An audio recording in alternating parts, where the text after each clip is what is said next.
cette trêve qui doit durer 3 jours. L'Espagne, elle s'apprête à vivre une semaine caniculaire en plein mois d'avril. Des températures attendues jusqu'à 40 degrés, 10 à 20 de plus que les moyennes. Nouveau signe du changement climatique qui touche le pays de plein fouet. 75% du territoire espagnol est en voie de désertification. Le dérèglement climatique qui pourrait aussi sérieusement ralentir la lutte contre le paludisme dans le monde. Le Fonds mondial contre le paludisme s'en inquiète. Alors que le nombre de morts de la malaria était en constante diminution entre 2000 et 2020, il remonte.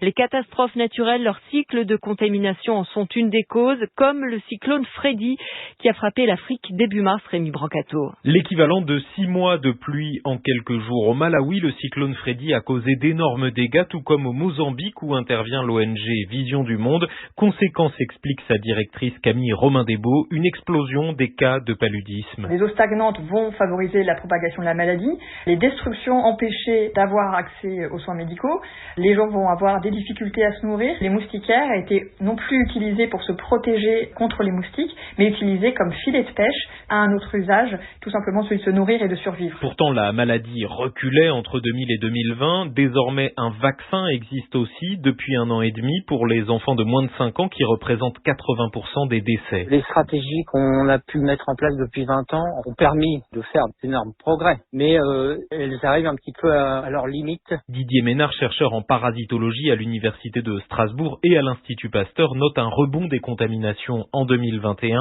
619 000 morts, le dérèglement climatique risque de l'aggraver. On a du mal maintenant à voir une diminution du nombre de cas. Il est clair qu'il va falloir qu'on invente de nouvelles stratégies pour l'élimination du paludisme, mais on n'est pas encore au bout du tunnel. Il plaide donc pour renforcer des systèmes de soins déjà fragiles dans des pays les plus vulnérables face au changement du climat.